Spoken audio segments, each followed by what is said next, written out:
J'ai le Rubin, le président de Tasman, de nous rejoindre et de dire ce que tu as à dire. Merci Cécile. Je voulais vous souhaiter la bienvenue. On est heureux de vous accueillir chez Tasman.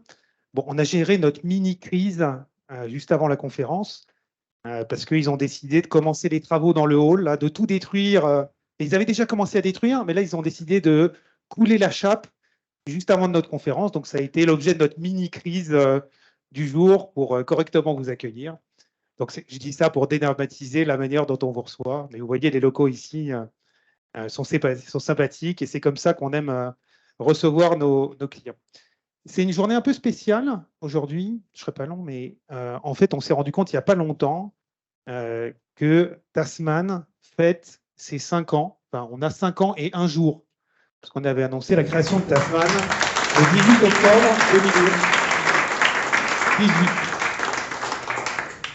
Et donc, on est super heureux de partager cette date. Là, on constate qu'on a une utilité sociale pour nos clients dans les transformations qu'on conduit, avec toujours la volonté de les conduire avec beaucoup d'humanité, en prenant en compte l'humain, en laissant personne sur le côté.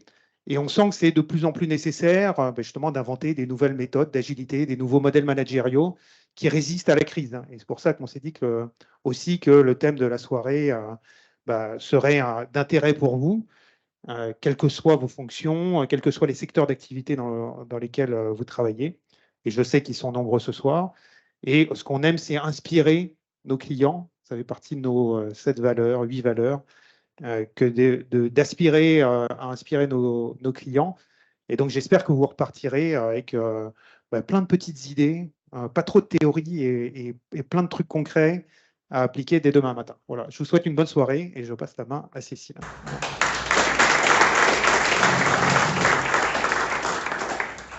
Est-ce qu'on m'entend bien avec ce micro? J'ai eu l'impression que ça coupait un peu. Non, c'est très bien. Ok, parfait. C'est ma première fois. C'est impressionnant.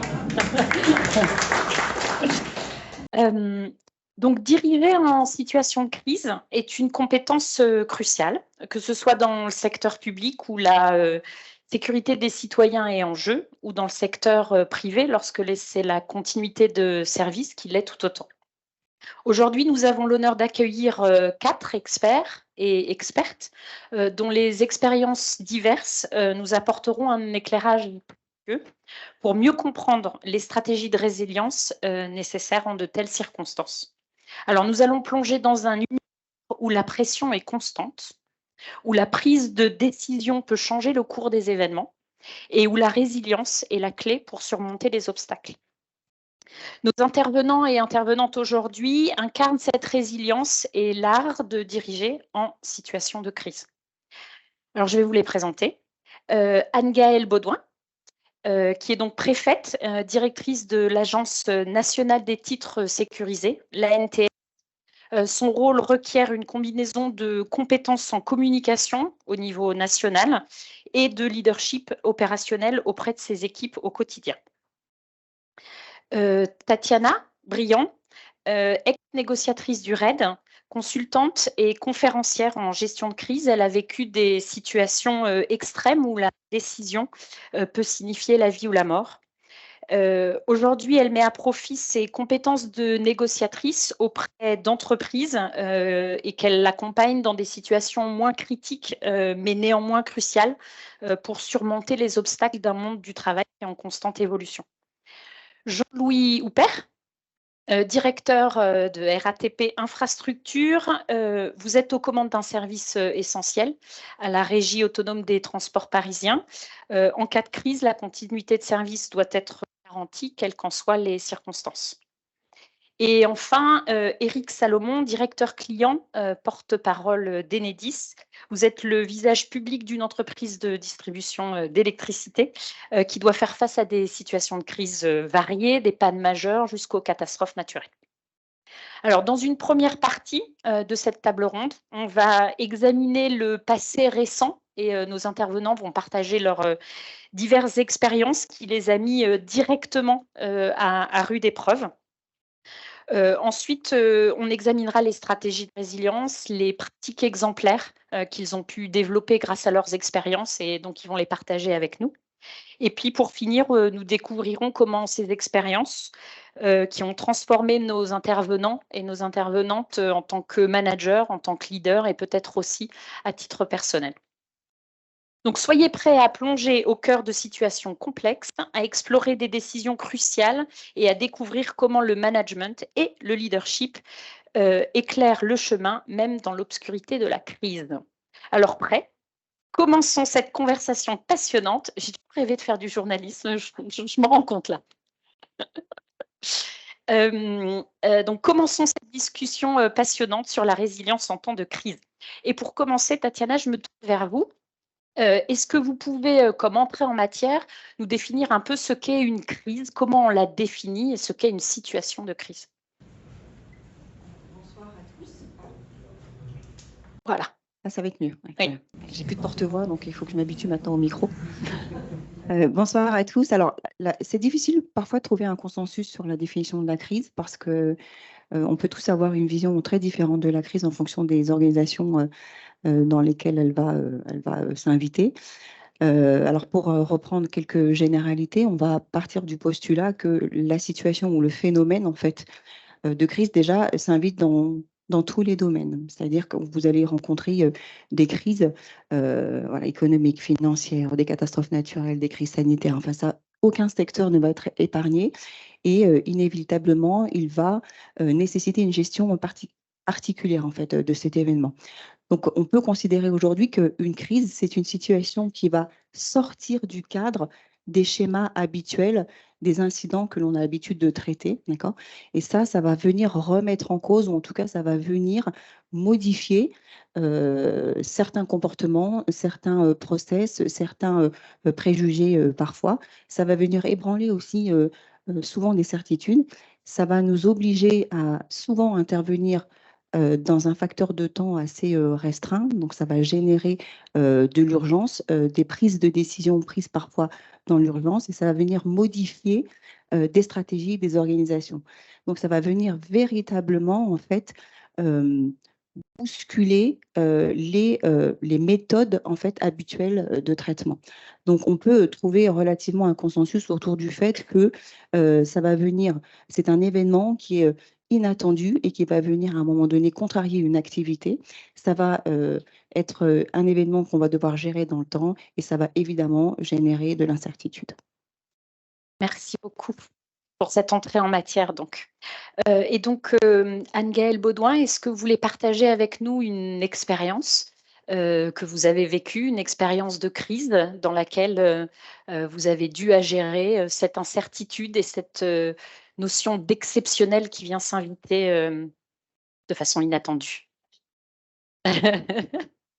Non, et la crise commence. Que vous avez annoncé ça comme presque une série Netflix. Là, je suis un petit peu, je dois dire, un peu complexée là, parce que ce que je vais vous raconter, c'est pas forcément, ça fait pas forcément rêver. Je dois dire d'abord, j'imagine que c'est quelque chose qu'on est un certain nombre à pouvoir partager ce soir. J'ai une espèce de malaise serait exagéré, mais enfin, dans la situation dans laquelle on est aujourd'hui, dans notre pays, dans le contexte international qu'on connaît, avec la puissance de la menace terroriste, voilà, c'est un peu compliqué quoi, de se parler en souriant de nos expériences en matière de gestion de crise, parce que je pense qu'on est quelques-uns, que ce soit nos responsabilités publiques ou privées, à pouvoir demain matin se retrouver très, très directement face à des vraies situations et qu'on est tous éprouvés. Et on sait aussi en matière de gestion de crise que c'est l'ensemble de nos concitoyens, c'est l'ensemble de la population qu'il faut entraîner et mobiliser. Et donc, voilà, ce soir, je voulais quand même partager ça. Donc, moi, je suis aujourd'hui directrice d'une agence qui fait face à un certain nombre évidemment de situations de crise, si on peut les appeler comme ça. Vous avez peut-être essayé d'avoir un passeport dans les 2 dernières années. Peut-être que ça a été un peu compliqué. Je vois que certains ont essayé. Voilà, donc voilà, donc j'ai pas tellement envie de vous parler de ça, j'ai plutôt envie de vous parler de mes expériences de préfète, puisque quand vous êtes préfet dans un département, vous allez au bord des monuments aux morts pour déposer des gerbes de fleurs, mais pas seulement. Vous êtes évidemment et d'abord celui ou celle qui, lorsque la crise survient, vous l'avez admirablement défini, c'est-à-dire quand tout part en vrille, ben, vous devez au moins donner le signal que ben, si tout part en vrille, au moins il reste un État présent. Et on sait que dans notre, en tout cas en France, je crois vraiment, hein, le rôle de l'État est un peu particulier de ce point de vue-là. Et donc, il y a cette permanence, cette assurance qu'il faut qu'on assure, même si, encore une fois, tout part dans tous les sens. Je me souviens d'une soirée d'élections européennes. J'étais à Perpignan à l'époque, où il s'est passé quelque chose d'assez compliqué, hein, des émeutes avec, à la base, c'était Roméo et Juliette, un jeune homme issu de d'origine maghrébine et une jeune fille d'origine gitane, et qui, voilà, il y avait une histoire qui avait mal tourné, ça s'est transformé en émeute généralisée avec plusieurs, une petite dizaine de morts. Enfin, voilà, tout ça a été bien, et pendant un moment, vraiment, moi, je ne savais plus du tout vraiment ce qui se passait sur le terrain. On avait clairement perdu le contrôle de la situation. Les CRS, les unités arrivaient, mais d'assez loin, en ordre dispersé, et où, voilà, mon premier rôle, en tout cas, c'est comme ça que je l'avais imaginé ou conçu ou vécu sur le moment, c'était à la fois de reconnaître la situation de crise, il se passe quelque chose, et voilà, la cellule de crise est réunie. Dans un premier temps, c'est à peu près tout ce qu'on peut dire et c'est à peu près tout ce que je savais de ce qui se passait. Mais c'était déjà un premier élément de gestion de la crise. C'est toujours quelque chose auquel j'ai été ensuite attentive. Alors bien sûr, il y a des crises et heureusement, qui se préparent. On a fait face à beaucoup de crises, notamment au moment évidemment des gilets jaunes. J'étais préfète à Clermont-Ferrand, du département du Puy-de-Dôme. Il y avait à l'époque des grands rassemblements avec des dizaines de milliers de manifestants, des milliers de Black Blocs, etc., qui arrivaient. Et là, c'était à la fois une crise évidemment qui se préparait dans la relation avec la population, expliquer aux commerçants qu'il faut tout fermer, alors que c'est un samedi après-midi, c'est compliqué. Expliquer des restrictions de circulation, etc. Préparer et mettre en correspondance l'ensemble des autorités qui vont agir à un moment donné. Et puis aussi, à un moment, là, les choses vous échappent. Et donc, il faut qu'à ce moment-là, vous soyez en capacité de prendre les bonnes réactions et les bonnes décisions. Merci beaucoup. Eric, est-ce que vous voulez partager une expérience de votre parcours qui vous a marqué, dans laquelle voilà, la crise est arrivée de façon inattendue? Donc, à Enedis, notre rôle, c'est de maintenir la lumière, quoi qu'il arrive, 24/24, 7 jours sur 7. Donc, j'espère qu'il n'y aura pas de crise ce soir. Et moi, je voudrais partager avec vous, mais un rapide coup d'œil dans la salle me fait dire qu'il n'y a pas beaucoup de millénium. Donc, ce qui, quand même, David dit quelque chose sur la tranche d'âge de tes clients. Donc, vous allez tous reconnaître mon exemple, puisque je vais vous parler de la tempête de 99. Et pour peut-être la décrire, j'utiliserai la description de Tatiana en disant que c'était imprévu. Ce n'est pas du tout ce à quoi on s'était préparé en termes d'échelons. Vous savez qu'à Enedis, on se prépare à des tempêtes d'hiver. D'ailleurs, la saison arrive. Mais rappelez-vous, en 99, la magnitude de la tempête n'était pas du tout des choses qu'on avait prévues. L'ampleur géographique n'était pas du tout ce qui était prévu et le pays était en état d'arrêt littéral sur la zone. Et pour illustrer cet état de crise, on était en cellule de crise avec mes collaborateurs et il y a eu un moment où, bien sûr, on était en action parce qu'on était dans des choses entraînées, programmées. Et puis, il y a eu un moment où on a réalisé l'ampleur du débat et d'ailleurs, on n'avait plus de lumière et les gens se sont assis par terre sans rien dire. Ils ne savaient plus quoi faire. Parce qu'on ne pouvait plus réalimenter, vu qu'il n'y avait plus de production d'électricité, il n'y avait plus non plus d'électricité sur les lignes de transport qui elles-mêmes étaient affectées. Donc, on était bien dans l'inattendu, nos processus ne marchaient plus, comme le disait Tatiana. On était entraîné, pour faire très simple, à dire quelque chose se casse, on intervient, on est en astreinte, on répare. C'était la philosophie d'entreprise. Normal, on casse, on répare. Et en 99, on a tous raisonné comme ça. Et ce qui s'est passé dans les premières heures de la tempête, c'est qu'on a dressé un diagnostic, mais qui était inimaginable. Compilé à l'échelon de la France, il fallait des milliers de poteaux béton, des centaines, des milliers de kilomètres de câbles, des outils qu'on n'avait pas. Donc, manifestement, ça n'était plus possible. Et donc là, on était dans une situation littéralement de chaos. Et on a mis quelques heures pour sortir et définir un nouveau paradigme pour toute l'entreprise. Dorénavant, quand ça barde, comme on dit chez nous, on ne répare plus. On réalimente. Pourquoi? Parce qu'on s'est aperçu qu'en 99, vous n'aviez plus d'électricité. Quelques jours après, c'était plus d'eau, plus de téléphone, plus de services essentiels. Donc, on a aussi pris conscience, bien qu'on le pense parfois, que l'électricité, c'est un bien un peu spécifique, que pas d'électricité, c'est pas d'eau, pas de chauffage, pas de télécom, pas de communication, pas de plan de secours. Et donc, on a changé notre paradigme pour mettre de côté la réparation et dire dorénavant, en cas de coup dur, on réalimentera. Alors, c'est quoi la nuance? Réalimenter, c'est mettre des groupes électrogènes, tout ce qu'on trouve, tout ce qui peut produire du courant, on prend des centaines, des dizaines de groupes électrogènes, on réalimente les clients, on réalimente un centre-bourg pour que les gens aient au moins un point lumineux, un point chaud. Derrière, une phase dite de sécurisation, et je voulais vous donner cette idée qui, pour les techniciens que nous sommes, était complètement alien dans le passé. On remet les câbles dans les arbres. C'est ce qui s'est passé en 99. On avait coutume, quand un câble était cassé par terre, on le réparait. On mettait des poteaux tout neufs, on le remontait. Non.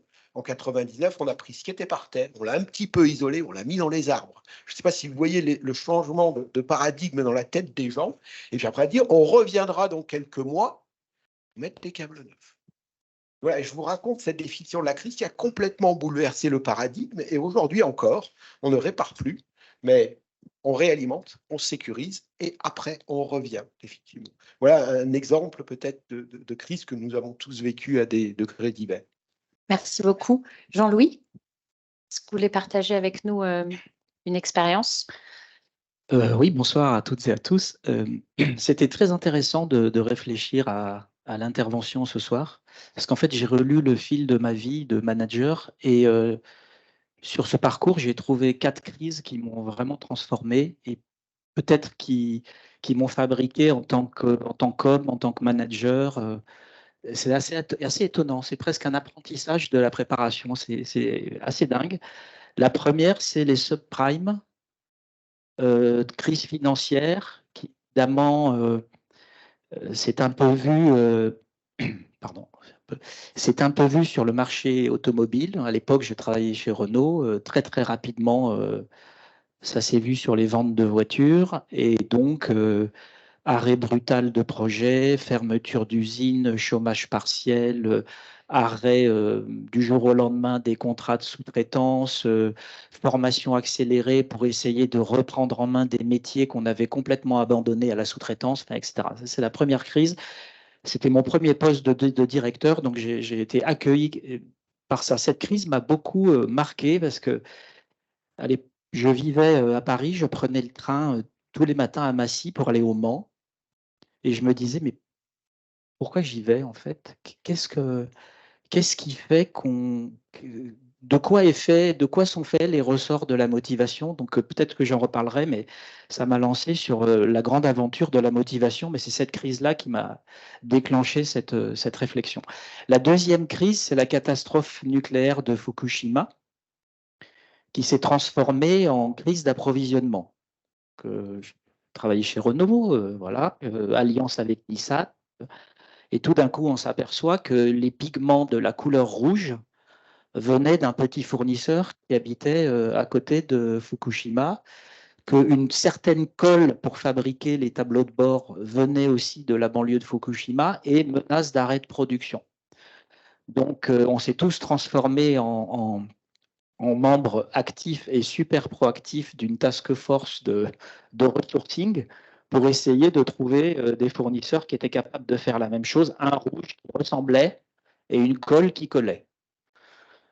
La troisième crise, je dois dire que c'est celle qui m'a le plus marqué, et qui est peut-être un peu délicate à évoquer, mais quand même, la crise des faux espions chez Renault, une supposée affaire d'espionnage industriel qui a eu un traitement médiatique assez catastrophique et là qui m'a plongé dans une crise d'alignement de valeurs qui s'est transformée en crise de confiance, en crise de gouvernance qui a duré un certain nombre d'années. Et pour ajouter à la complexité de la situation, pour moi en tout cas, 2 des 4 personnes incriminées qui ont été ultra touchées évidemment à la fin de l'histoire, c'était 2 personnes de mon organisation donc, que je connaissais parfaitement. Donc dans le genre crise d'alignement de valeurs, on peut difficilement faire mieux. La dernière, vous la connaissez, traversée il n'y a pas longtemps, c'est la crise du Covid. J'étais à la RATP et l'obsession de la continuité de service. Manager une entreprise qui peut-être se fracture, on dit à certains de rentrer chez eux pour télétravailler et c'est la meilleure posture pour protéger la société. Et on dit aux autres qu'il faut qu'ils soient les combattants de la front line, il faut qu'ils transportent les gens.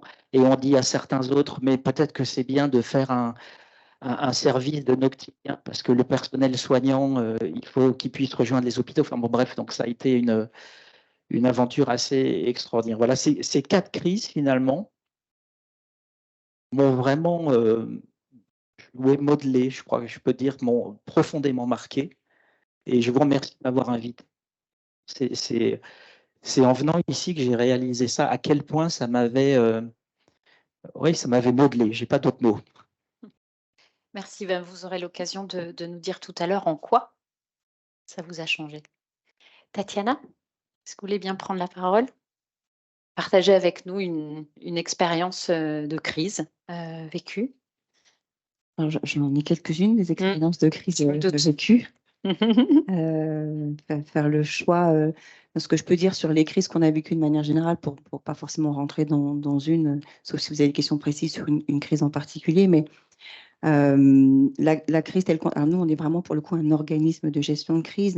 Notre intérêt est né de la crise. En fait, on a été façonné pour ça. Donc, c'est-à-dire qu'aujourd'hui, la crise, on l'a eu égard à ce que l'on est amené à rencontrer sur le terrain. Alors, quelles vont être les crises d'un service comme le RAID? Ça va être ce que vous avez connu malheureusement, parce qu'aujourd'hui, on ne le présente plus. Il est tellement médiatisé, surtout entre 2012 et 2017. Mais il n'y a pas que les crises qui sont médiatisées et parce qu'elles ont un impact médiatique très fort. Il y a aussi toutes celles du quotidien que vous ne voyez pas, et bien heureusement, et celles pour lesquelles on est véritablement préparé. À savoir, on identifie ce qui potentiellement peut générer des situations de crise pour lesquelles on va être appelé. Alors, typiquement, chez nous, c'est assez simple, ce sont les prises d'otages.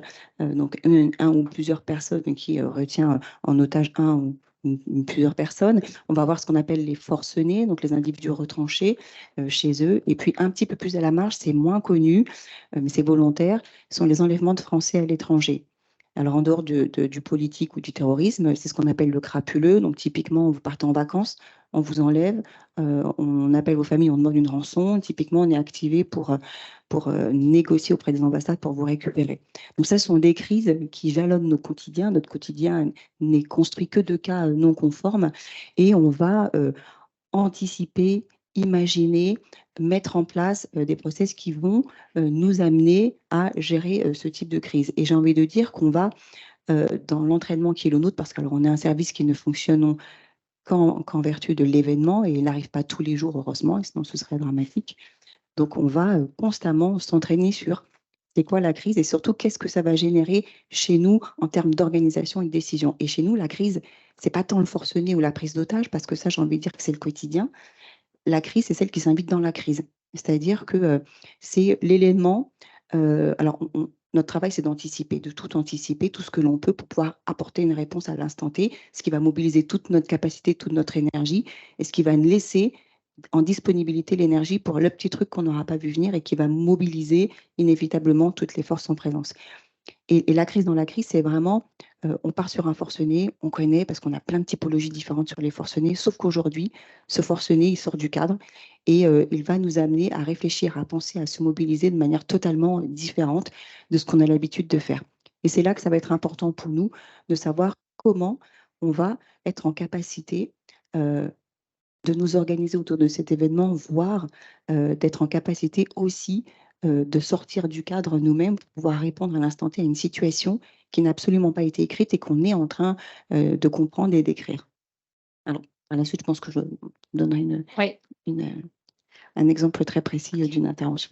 Merci beaucoup. Puisque vous parliez justement de la préparation, est-ce que l'un ou l'une d'entre vous veut justement nous dire comment on met en place au sein d'une entreprise ce qu'il faut pour être préparé à la crise, ce qui est de l'ordre justement du connu de la préparation et ce qui est de l'ordre dans cette préparation de l'inattendu. Comment se prépare-t-on à l'inattendu? Est-ce que l'un d'entre vous souhaite s'exprimer? Commencer par le domaine de l'électricité. Donc, ce que je retiens et qui est commun avec ce qu'évoquait Tatiana, c'est l'entraînement, la préparation. C'est-à-dire que la crise, la gestion de la crise, c'est tout sauf de l'improvisation. On reviendra dans quelle mesure ça peut l'être, mais ça veut dire que vous avez imaginé un certain nombre de scénarios et aujourd'hui, force est de reconnaître que tous les scénarios en termes d'extrêmes, on est en train de les monter dans notre société globalement, y compris avec le changement climatique pour nous. Donc les extrêmes aujourd'hui sont vraiment extrêmes. On se prépare, nous, déjà en essayant de deviner d'où viendront les crises. Ça peut être, je pourrais prendre l'exemple de la crise climatique. On a des modèles digitaux qui nous permettent de dire si les vitesses de vent soufflent à tel temps, à telle période de l'année, on risque d'avoir tel type de panne. Donc ça, c'est quand même des outils importants. Et puis ensuite, il y a l'entraînement des hommes et des femmes de l'entreprise pour pouvoir réagir, pour pouvoir anticiper. Donc, je retrouve un peu un certain nombre de choses. Je prendrai un exemple. Aujourd'hui, alors, on n'a pas la prétention d'être aussi utile à la société que le RAID, mais on a une force d'intervention rapide d'électricité qu'on appelle la FIR, qui a été mis en place après justement la tempête de 99 et dont le rôle est d'anticiper. C'est-à-dire que ce soir, au moment où on se parle, il y a 300 hommes et femmes qui sont prêts à partir dans la seconde, qui sont d'astreinte 24-24 à l'autre bout de la France ou dans les départements d'outre-mer. Et ils sont prêts à intervenir, c'est-à-dire qu'ils ont une cohorte constituée avec un chef de cohorte, avec des véhicules, du matériel pré-câblé, c'est-à-dire que si on a tel type de panne, eh ben on part avec tel kit, les kits sont prêts à prendre l'avion ou etc. Et on a dans chaque zone du territoire des plateformes sur lesquelles, par exemple, des groupes électrogènes peuvent être acheminés à l'avance. Et on a poussé le raffinement ces dernières années, on essaie de parfois être sur zone avant l'événement. C'est-à-dire les prévisions de Météo France disent qu'il y a un grand coup de vent sur la façade ouest, eh ben on va se déplacer à Brest avant pour pouvoir gagner un temps précieux de réalimentation. Donc ça, c'est pas simple, on est rendu dans ce stade-là. Ça veut dire qu'en pratique, et y compris dans les cellules de crise, il y a peu d'improvisation. C'est-à-dire qu'on est dans des schémas déjà établis, un certain nombre de scénarios. Mais comme le disait Tatiana, il y a l'imprévu dans l'imprévu et c'est pour ça qu'on doit avoir et que normalement les cellules de crise sont aussi constituées en mode plus militaire que le management classique dans une entreprise avec un patron de cellule de crise qui n'a pas besoin de réunir un groupe de travail, vous voyez ce que je veux dire, pour faire un tas de choses. C'est de sa décision. Et c'est très intéressant sur le plan managérial, les personnes qui sont nommées là font l'unanimité chez nous. C'est-à-dire que quand vous demandez aux salariés de l'entreprise qui devrait être le patron de crise, ils disent tous le même nom. Et je trouve que c'est assez intéressant en termes de leadership pour faire confiance, parce que on est dans une structure plus militaire, mais on fait confiance et ça fonctionne très très bien en cellule de crise. On pourra débattre si ça fonctionne au quotidien, mais en tout cas en cellule de crise, ça fonctionne. Est-ce que vous voulez répondre aussi à la question de la préparation, Jean-Louis, comme vous voulez? Je ne sais pas. Oui, simplement dire, en tout cas de l'expérience au sein du ministère de l'Intérieur, la première chose, c'est que évidemment sur la période récente, on a de plus en plus structuré la préparation à la crise et de plus en plus, comment dire, déspécialiser la crise. C'est-à-dire, historiquement, on préparait tel et tel type de crise en essayant d'identifier des scénarios très construits et très précis. Et je crois que l'expérience, justement, y compris de la façon dont à la fois la crise est de plus en plus fréquente, présente. Je ne sais pas si c'est parce que nos sociétés sont plus fragiles, je ne sais pas si c'est à cause des réseaux sociaux, je ne sais pas si c'est parce qu'il y a aussi des menaces réelles qui sont de plus en plus fortes. C'est un peu le dérèglement climatique. Enfin, il y a toute une série de facteurs qui fait que la crise survient de plus en plus souvent et que donc se préparer pour des crises spécifiques a sans doute un petit peu moins de sens. Donc, avoir des réflexes partagés, des façons de travailler un peu automatiques, tout ça, on l'a acquis, développé, me semble-t-il, sur la période récente. On a donné, mais je crois qu'on y reviendra aussi, une place de plus en plus grande aux questions de communication. Qui existait moins dans la période d'avant. Je ne sais pas le manquant, mais alors qu'aujourd'hui, elle est, à mon sens, absolument essentielle et absolument déterminante, et elle peut changer le cours, le cours de la crise. Voilà. Et puis, ce que je voulais dire aussi, c'est que un risque, c'est de se préparer toujours à la crise d'avant. À l'aune de la crise d'avant. C'est ça, parce que on a construit des modèles, des réactions qui effectivement étaient adaptés pour la fois d'avant. Il me semble que le Covid, c'est assez... ça a été assez... on avait connu la vaccination H1N1, etc. On avait voulu vacciner tout le monde et mettre plein de masques. On avait plein de stocks, tout ça. Et puis, ça a été un fiasco parce que finalement, la maladie, pandémie, elle a été moins grave que prévu. Le gouvernement s'est senti un peu idiot d'avoir pris tous ces centres de vaccination. Et ben, ouais, le coup d'après, on était un petit peu moins... on était un petit peu moins préparés, quoi. Hein, et tout le monde l'a vu, je pense.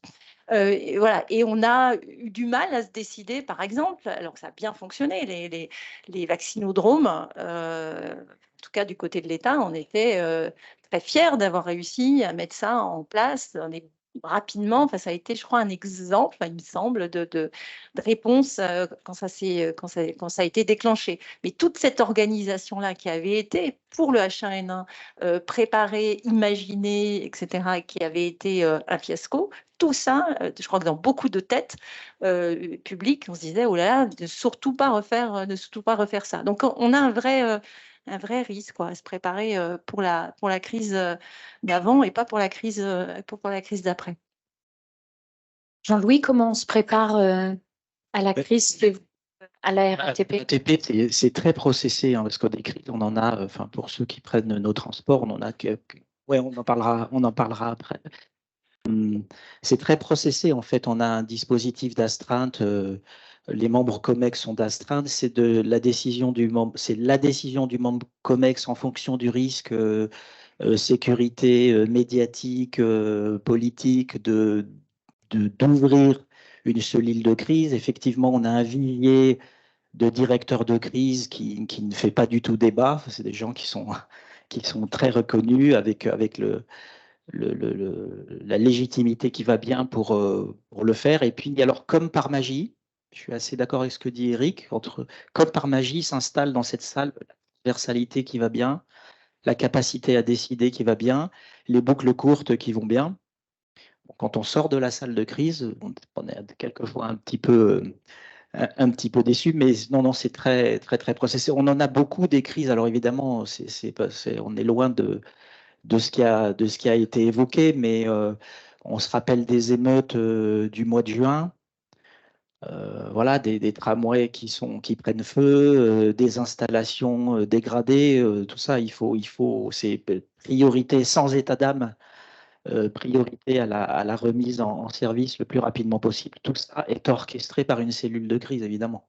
Et cette cellule de crise, alors vous disiez, elle est composée de personnes qui font l'unanimité, c'est-à-dire qu'il y a un profil type de personne qui est intégrée à la cellule de crise ou on a des profils plutôt variés?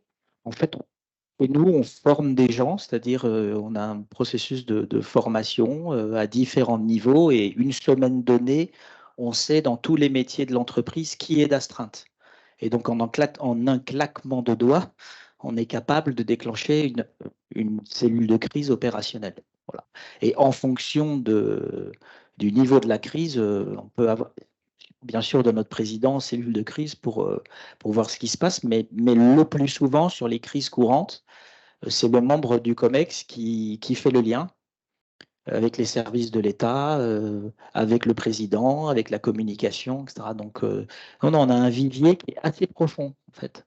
Et comment on fait quand on a une culture aussi processée pour justement être en capacité de répondre à l'inattendu? Qu'est-ce qui fait la spécificité de cette cellule et des décisions qu'elle est en capacité de prendre?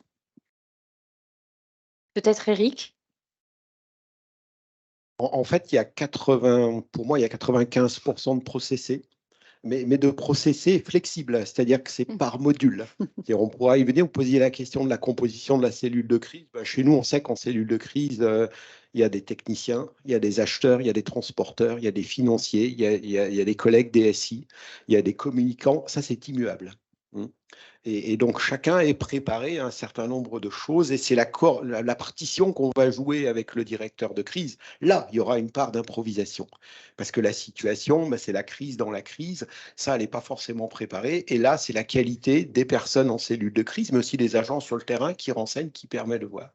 Et puis, sans plomber l'ambiance, parce qu'on parle de cellules de crise, mais nous, on a vécu récemment, et je pense que peut-être il faut s'en parler, c'est de multitude de crises. C'est-à-dire qu'aujourd'hui, l'hypothèse d'une tempête climatique en même temps qu'une pandémie ou qu'une émeute ou une attaque terroriste doublée d'une cyberattaque, je ne pense pas que ce soit de l'utopie.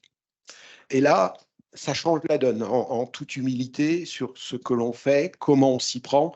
Nous, on s'est posé des questions un peu basiques. Vous avez une cellule de crise, parce qu'on est entraîné à des crises cyber, on a l'entraînement, puis on a l'entraînement pour les crises climatiques. Les deux ensemble, on fait comment ? Je vous passe le cas de l'inondation centenaire à Paris. Mais voilà, sans plomber l'ambiance, c'est des sujets pour nous comme pour tous les partenaires, parce que le propre d'une crise, et le travail avec les préfectures ou la RATP, c'est l'inondation qui m'y fait penser, c'est avant tout un travail d'hyper-coordination. De connaître, on en parlait en aparté, ce que fait la RATP, parce que si nous on réalimente, mais on ne réalimente pas les bonnes gares de la RATP, ça ne sert pas à grand-chose.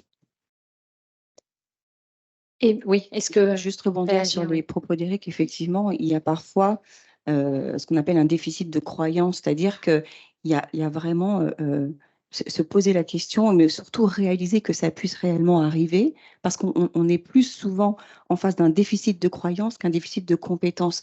Les compétences, souvent, on les a, effectivement, on a des process qui sont mis en place, on a des procédures, mais souvent, c'est vraiment se dire, est-ce que c'est la réalité? Il faut pouvoir embarquer en fait toute l'équipe dans, en fait, c'est la réalité, on y est, c'est là. Et c'est ce qui nous aide aussi parfois à penser l'impensable et à imaginer qu'un jour ça puisse arriver et qu'on va mettre en place différents scénarios qui potentiellement vont nous amener à répondre à une crise qui demain sera là alors que personne n'y croit. Et c'est ça en fait, je pense que la force, elle est dans l'anticipation de ces scénarios qui arrivent ailleurs, qui arrivent aussi fatalement un jour chez nous. Et pour rebondir aussi sur ce que disait Eric, donc déjà l'imagination que là on a à mettre en place ces scénarios, mais surtout la récurrence de ces entraînements pour que le jour où ça arrive, on se dit, on le savait, on l'avait imaginé, donc c'est là, on ne fait plus l'autruche. Maintenant, on va aller affronter l'événement et surtout, on a des compétences et on va mettre en place ces compétences parce qu'on est préparé pour ça. Et ça, je crois que c'est assez important de le soulever, que parfois, c'est pas parce qu'on évite l'obstacle qu'à un moment donné, il ne va pas falloir le franchir. Donc, il y a une vraie, c'est une vraie force que de comprendre qu'effectivement, on y est et qu'il va falloir tout mettre en œuvre pour accepter de mettre en place ce qu'on imaginait de pire, en fait. Et donc, ça fait le lien un petit peu, question que je voulais vous poser par rapport à la communication de crise, que ce soit la communication externe ou la communication avec ses équipes. Peut-être, Jean-Louis, vous voulez partager sur comment on communique. Je suis de loin le moins expert dans cet Oui. exercice-là, mais je pense qu'il y a quelque chose autour de transparence et parler vrai, mais sans inquiéter et sans ultra rassurer. Enfin, je veux dire, C'est un art.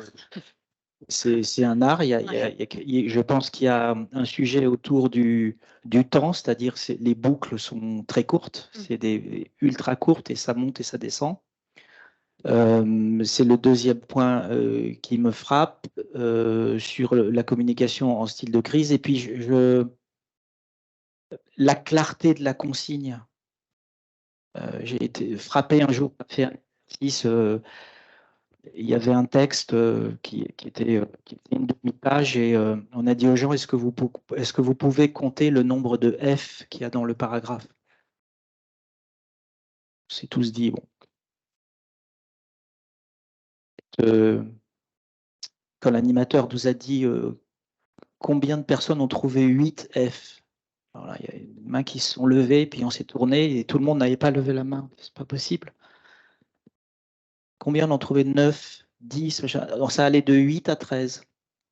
Compter le nombre de F dans un paragraphe. Donc, et il y a eu tout un travail, c'était une formation sur la crise, la gestion de la crise. C'est la clarté de la consigne. Les phrases courtes, les phrases simples, ça paraît très très bête, mais ça peut être interprété, ça peut partir dans des directions. Voilà, donc je dirais, voilà ce que moi j'ai retenu, en tout cas dans mes exercices et dans mon vécu sur la communication de crise. Gaëlle, est-ce que vous avez quelque chose à partager justement peut-être sur l'environnement actuel aussi qui oblige à une communication rapide dans un contexte où l'information circule à une vitesse grand V? C'est ça, ce que je disais tout à l'heure. Et dans un contexte aussi où, en tout cas, pour l'autorité publique que j'ai incarnée, je crains que ce soit la RATP ou chez d'autres opérateurs, on ne part pas avec un coefficient de confiance, quoi.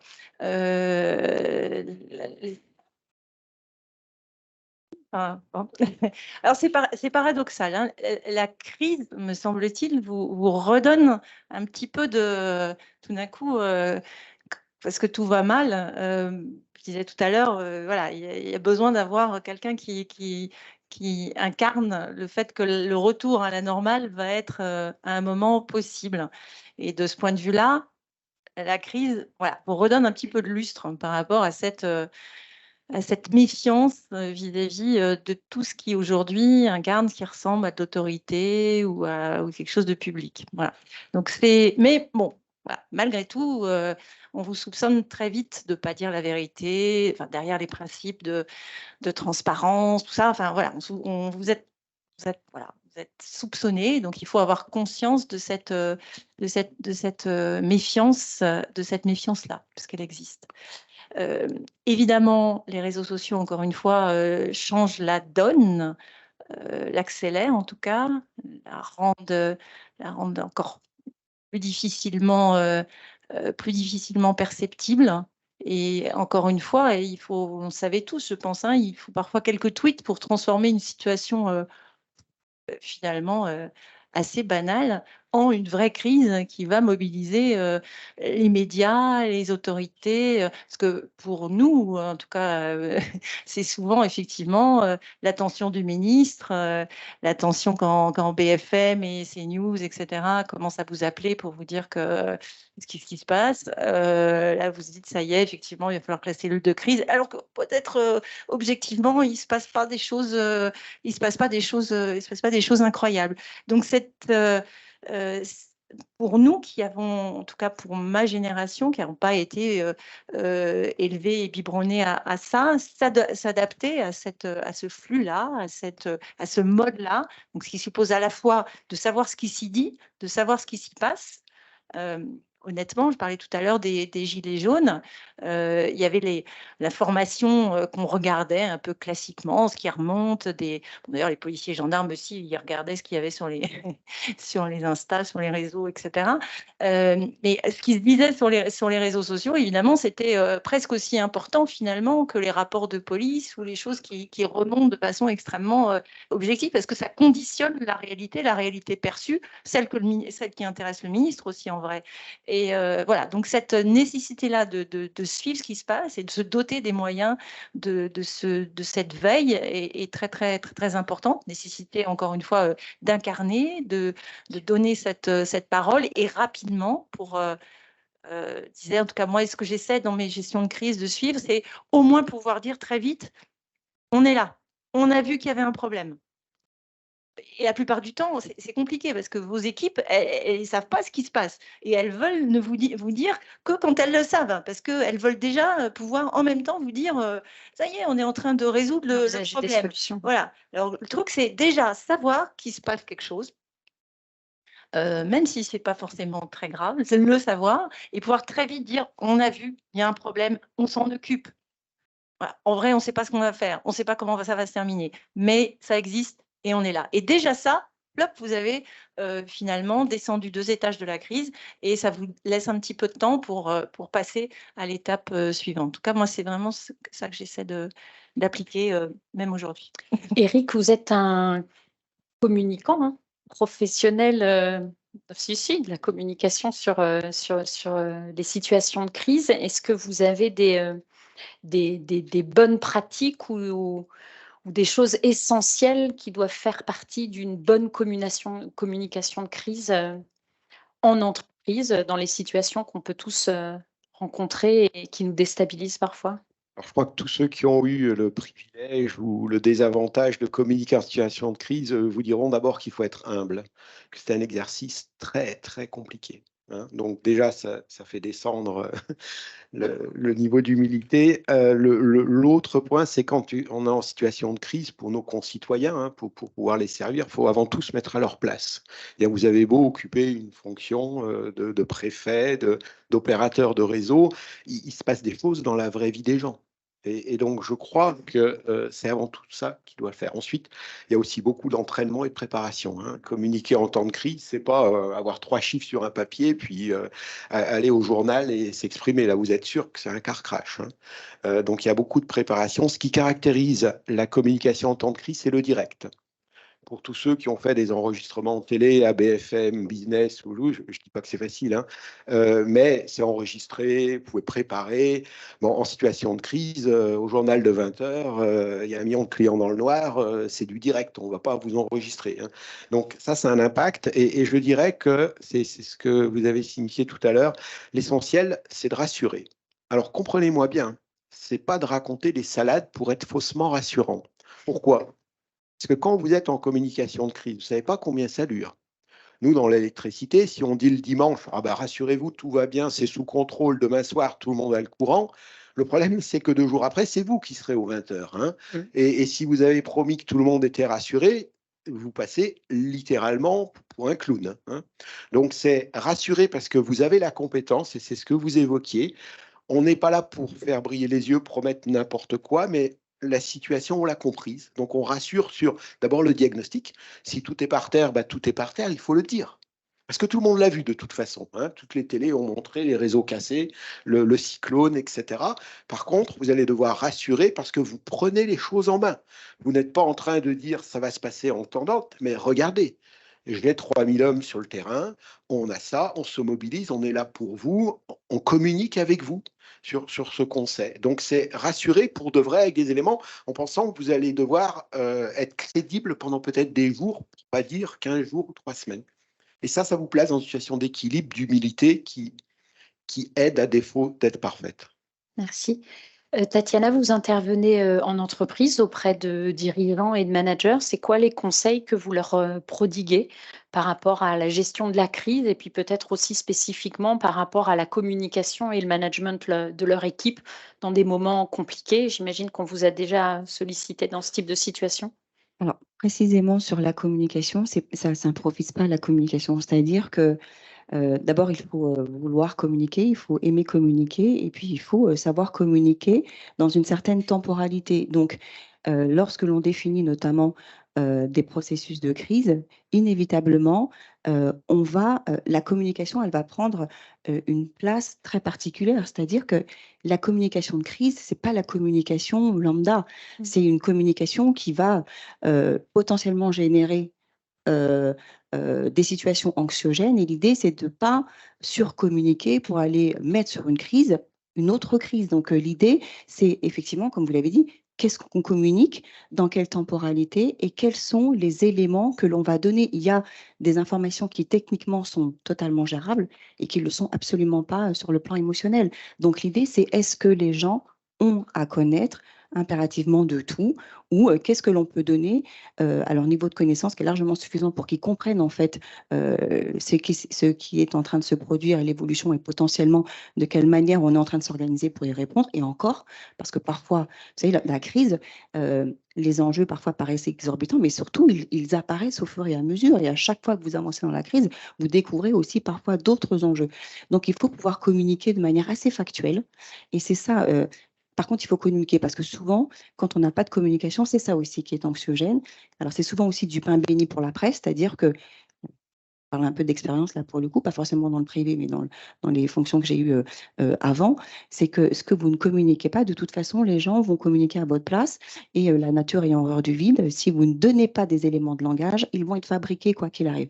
Donc, l'idée, c'est d'identifier qui, dans le périmètre dans lequel la crise va surgir, a vocation à prendre la parole. Est-ce qu'il y a une cellule de communication? Est-ce que du coup, c'est à la cellule de communication que inévitablement on va cibler quelqu'un qui va communiquer? Et surtout, quels sont les éléments de langage que l'on va donner? D'abord, ceux en première intention qui sont concernés, c'est-à-dire l'entreprise, parce qu'on a tendance à communiquer à l'extérieur, mais on oublie aussi souvent les gens qui vont subir de plein fouet la crise, c'est-à-dire les collaborateurs, les familles des collaborateurs, parce que si vous ne les prévenez pas, potentiellement, elles vont devenir aussi un facteur compliqué à gérer, parce qu'elles vont téléphoner, parce que parfois elles vont se présenter aussi sur place, parce qu'elles vont avoir besoin de savoir. Et là, vous allez encore avoir une autre crise, parce qu'il va falloir gérer un flot de personnes, parce que vous ne l'avez pas juste anticipé, vous ne les avez pas pris en compte. Donc l'idée, c'est la crise, elle génère quoi? Elle concerne qui? Et en première intention, auprès de qui on va communiquer. Donc on va avoir des éléments de langage pour les gens qui sont concernés, pour les collaborateurs, pour peut-être les familles des collaborateurs, et ensuite pour le grand public, avec un minimum d'informations. Et pourquoi est-ce qu'on collabore d'abord auprès du grand public? Pour que, si jamais, encore une fois, la presse arrive par des moyens détournés à rentrer en communication avec les collaborateurs, c'est qu'on puisse tous avoir à un moment donné des éléments de langage similaires. C'est-à-dire qu'on ne parle que d'une seule voix et on sait exactement ce que l'on va donner, ce que l'on va distiller comme information.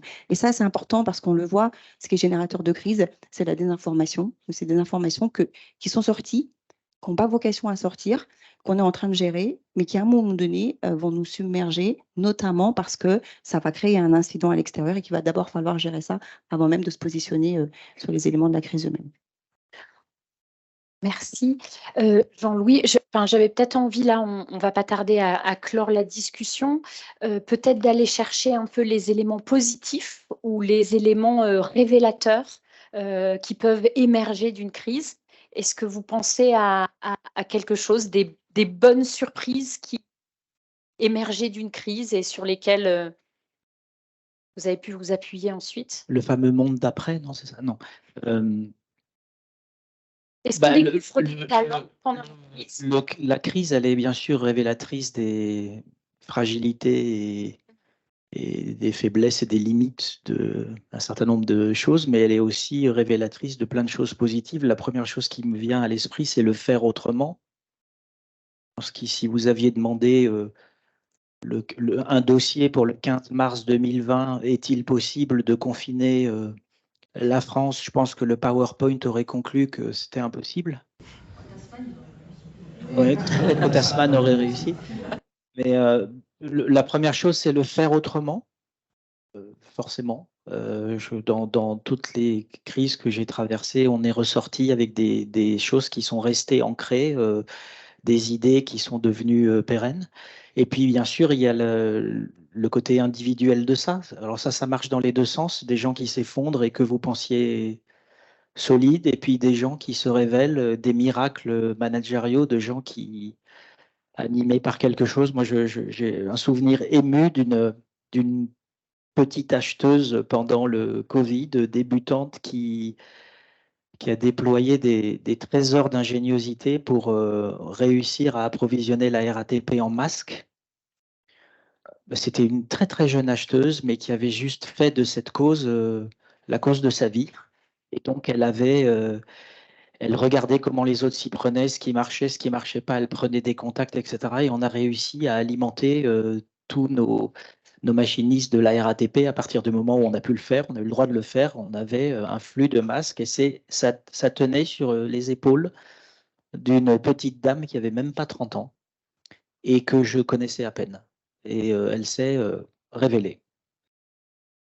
Merci. Aniel, Moi, j'aurais envie de dire, évidemment, tout ce qui est collectif, quoi. Forcément, hein, quand vous avez affronté parfois la mort, enfin, le risque, enfin, des choses très, très, très lourdes ensemble, parfois un peu moins sinistres, mais vous avez réussi à avancer, ben, ça donne voilà, ça donne des équipes soudées, ça fait des moments, voilà, on se raconte nos guerres, comme ce soir. Et puis ouais, mais voilà, ça crée vraiment du collectif. Je crois qu'on aime bien ça quand même, la crise, en fait, non? Ouais. Ouais, voilà. Donc, il y a tout ça. Moi, j'étais en poste à Toulouse, qui est connu évidemment AZF, l'explosion, etc. Et j'étais à peu près 10 ans après. Et c'était très frappant de voir à quel point cette crise qui avait été quand même... alors aujourd'hui, on a tellement connu des fins du monde successives que ça paraît rien, mais quand même, ça, là, dire, là, il n'y avait plus de communication de rien avec personne, il n'y avait plus de téléphone, il y avait des dizaines de morts, c'était l'apocalypse. Et voilà, les gens qui avaient dû faire face à ça, qui avaient dû voilà, répondre au téléphone, les gens qui cherchaient à savoir si leur famille était vivante ou morte, et parfois certains savaient que la personne était morte, mais n'avaient pas le droit de le dire parce que ce n'était pas encore validé par le procureur. Enfin, voilà, toutes les choses que vous gérez en situation de crise, d'incertitude, la pollution, est-ce qu'elle va arriver? Enfin, bon, est-ce que c'est un attentat ou pas? Tout ce qu'ils avaient vécu ensemble, ça laissait 10 ans après, on sentait que dans les équipes, vous pouviez aller faire la guerre avec n'importe qui pour n'importe quoi. Il y avait cette force-là, et je pense que la crise, c'est voilà, c'est un ferment dans les équipes. Bon, il y en a qui, en tout cas, aiment trop la crise et ont envie presque de la créer parce qu'il y a des bénéfices à la crise. Donc, il faut faire parfois attention à ça. Mais cet esprit-là de collectif, d'unité, voilà, qui nous élève un peu aussi au-dessus du quotidien, c'est aussi très, très fort, évidemment. Peut-être évoquer des souvenirs de leadership. Pour moi, je ne sais pas si certains d'entre vous ont eu la chance d'être dans un avion quand il y avait beaucoup de turbulences et d'observer le regard des gens sur le personnel navigant. Vous n'êtes pas expert, mais juste vous regardez ces gens-là et s'ils ont l'air effrayés, vous flippez. Et l'expérience que j'ai de la cellule de crise, vraiment dans les cas très graves, où les équipes des cellules de crise commencent à douter, parce que ça ne marche pas, parce qu'il y a une crise dans la crise, parce qu'il y a un doute, c'est le regard qu'elles portent sur leur leader, qui, lui, doit être plus qu'altruiste. Il doit s'oublier, il doit oublier son doute, parce qu'il sait qu'en fait, tout le monde compte sur lui, ou elle. Et ça, c'est assez fort. Et nous, on a des talents au sein d'Enedis, des gens qui remplissent ce rôle à merveille. Et moi, c'est un peu cette image-là que je garde, des gens que, quoi qu'il arrive, parce que croyez-moi, des fois, c'est peut-être pas aussi trash que le raid, mais on est vraiment pas bien. Et ces gens-là, de par leur calme, rassurent tout le monde et quelque part, nous invitent à. Tatiana, vous voulez intervenir sur ce qu'on peut retirer de positif d'une situation de crise bénéfique pour une entreprise? Alors, je retrouve plein de choses qui se sont dites. Évidemment, la puissance du collectif, c'est-à-dire cette somme d'individualité qui fait qu'on est un ensemble et qu'on va, en fait, là où on n'irait pas si on était tout seul. les crises, alors moi je viens d'un univers où les égos sont assez importants. Et en fait, dans la crise, on est tout petit. C'est-à-dire que l'humilité, en fait, ça invite à l'humilité, ces situations, parce que aujourd'hui on est là, demain on n'est plus là. Et en fait, cette capacité de résilience autour d'un objectif commun, parce que c'est ça aussi dans la crise, c'est qu'il y a des enjeux. Et l'idée, c'est de ne jamais perdre de vue l'enjeu, ce pourquoi on a été formé, qu'est-ce qui est important et ce à quoi on doit s'accrocher et ce dont on doit se souvenir quand on est au plus bas, quand on a peur, parce que bien sûr, on va vous demander, mais est-ce que vous avez déjà eu peur, etc. Évidemment, on n'est que des êtres humains. Oui, on a eu peur pour sa vie, pour la vie de nos collègues, parce qu'à un moment donné, ça nous semble en fait insurmontable. C'est un schéma qu'on n'a pas connu et pour autant, on se retourne et derrière, il n'y a personne. Et on se dit, mais en fait, il va falloir y aller, il va falloir résoudre ça.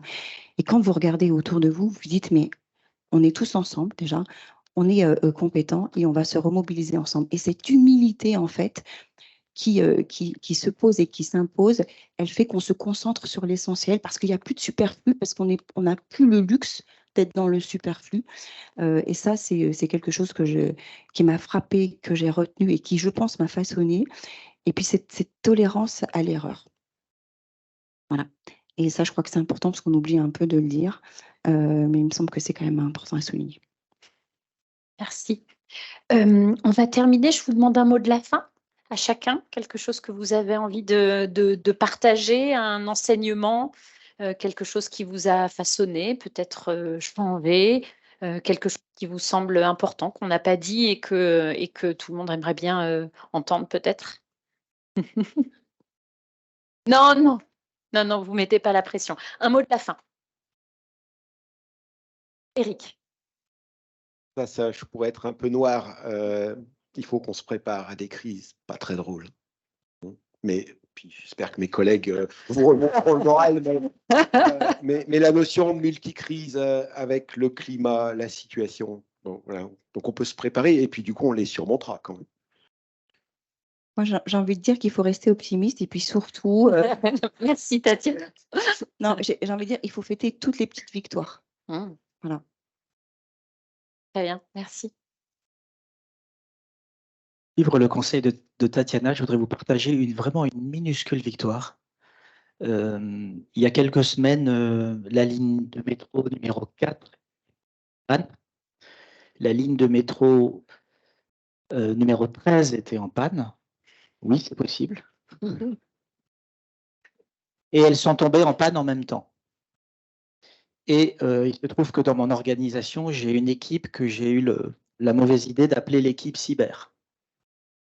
Donc, en fait, l'équipe de dépannage qui s'est déplacée. Donc, le message qui est parti au président, c'est la 4 et la 13, panne, équipe cyber en route. Donc, on était parti pour une cyberattaque de toute la RATP. Et donc, j'ai juste eu à changer le nom d'une petite équipe sur mon organigramme pour résoudre la crise. Donc, j'étais vraiment... Merci. Anne-Gaëlle, le mot de la fin pour vous? Avant quelques questions, si vous en avez.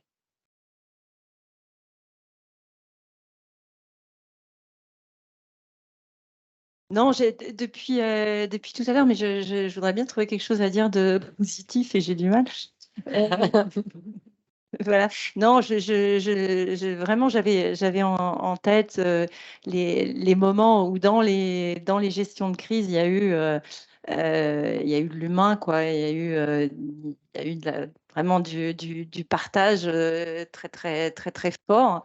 Le plus fort pour moi, ça a été à l'occasion d'un hélicoptère qui s'était crashé. Et c'était un hélicoptère de gendarmerie avec qu'on connaît sur l'esprit de corps, etc. Et que jusque-là, je méprisais un petit peu, peut-être. Et en le voyant, là, après cet accident, ces gars qui étaient allés chercher les restes de leurs camarades et le fait qu'avec le procureur, on s'était trouvé à leur côté, ce qui est voilà, cette générosité-là, cette présence-là, le fait que ça nous est aussi, à nous qui étions dans nos fonctions, avec nos casquettes, vous voyez, tout ce qui nous enrobe et qui nous dissimule un petit peu. Et que là, il avait fallu, parce que c'était ce moment de crise, aussi être capable d'exprimer des choses des choses personnelles, des choses simples, des choses voilà. Et donc, ouais, c'est pas un mot de la fin très très gai.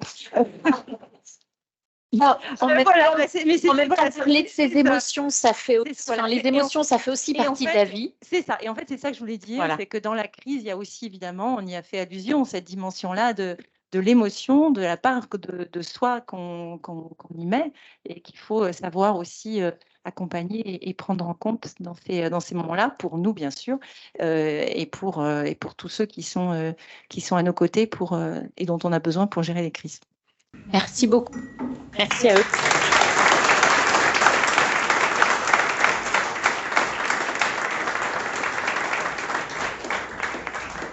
On prend 2 questions.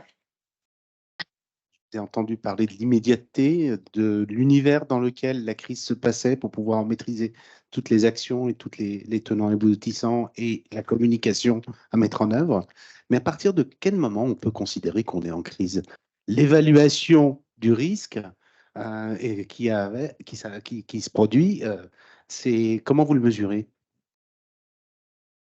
Qui veut répondre? Jean-Louis? Non. En vrai, c'est la question. Hein, à partir de quand? Et je disais tout à l'heure, il me semble qu'il y a des moments où, objectivement, il n'y a pas les conditions de la crise et où pourtant, elle est là.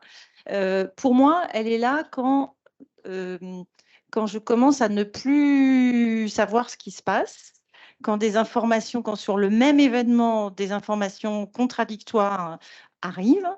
Et voilà, à ce moment-là, je me dis, là, il faut mettre autour de la table un peu tout le monde pour comprendre et puis voir s'il faut aller plus loin. Mais cette question-là de quand est-ce que la crise arrive, encore une fois, dans les plans à l'ancienne, il y avait tout qui était écrit. Ça, c'est terminé. Donc, il faut aussi qu'on se construise notre façon d'identifier à quel moment on considère que c'est la crise, avec aussi le sentiment qu'on a, en tout cas, je pense, dans les structures publiques, que la crise est devenue permanente, devenue un mode de gestion des affaires. Je peux me permettre de dire un mot. La question que vous posez, c'est un peu mon cauchemar quand je suis en semaine d'astreinte COMEX. Parce que finalement, à partir de quel moment vous décidez d'ouvrir une cellule de crise, donc c'est appréciation d'un risque. Et je voulais vous partager une mauvaise appréciation de ma part. Malheureusement, c'est assez fréquent d'avoir des incivilités dans le métro. Et c'était une semaine où un jeune a sorti un couteau et a voulu arracher le sac d'une dame. Pardon, son mari l'a défendu et il s'est pris un coup de couteau. J'ai considéré que c'était malheureusement chose courante, sauf que ça s'est passé 10 jours après Annecy. Donc Annecy, vous avez en tête cette attaque d'enfants dans un parc à Annecy, voilà. Donc les réseaux sociaux se sont emballés, ça y est, ils sont de retour, où il y en a plusieurs. Monsieur Beaune a appelé notre président, le ministre Beaune a appelé notre président, et en fait c'était donc ça c'est vraiment, enfin moi je trouve que c'est pas très simple ce moment où vous considérez que le risque est tel qu'il faut ouvrir une cellule de crise, à part évidemment les grands phénomènes où tout le monde est d'accord, mais ça, c'est un peu notre quotidien. Et il faut être aussi très... On se trompe, alors on se trompe collectivement. Non, mais voilà, s'il y avait Annecy, il fallait penser que, oui, d'accord, donc la prochaine fois, quand il y aura Annecy, je penserai que. Mais bon, c'est jamais la même chose. Une dernière question?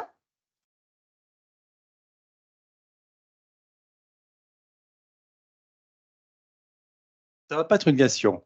Je vais rebondir sur le côté positif. Je trouve que je suis passé par le ministère de l'Intérieur et actuellement par le ministère de la Justice, donc les crises, j'en ai connu aussi. Et je trouve que le vécu d'une crise, c'est une croyance dans l'humanité et dans les qualités des hommes à pouvoir s'organiser pour résoudre les problèmes. Et quand on n'a pas le moral et qu'on a eu la chance de vivre des crises, on peut se rappeler de toute la qualité humaine qui doit être manifestée pour résoudre les crises. Et ça donne un peu d'espoir dans l'avenir, même si on a beaucoup de crises. Est-ce que ça vous va comme mot de la fin? Allez, bonne soirée.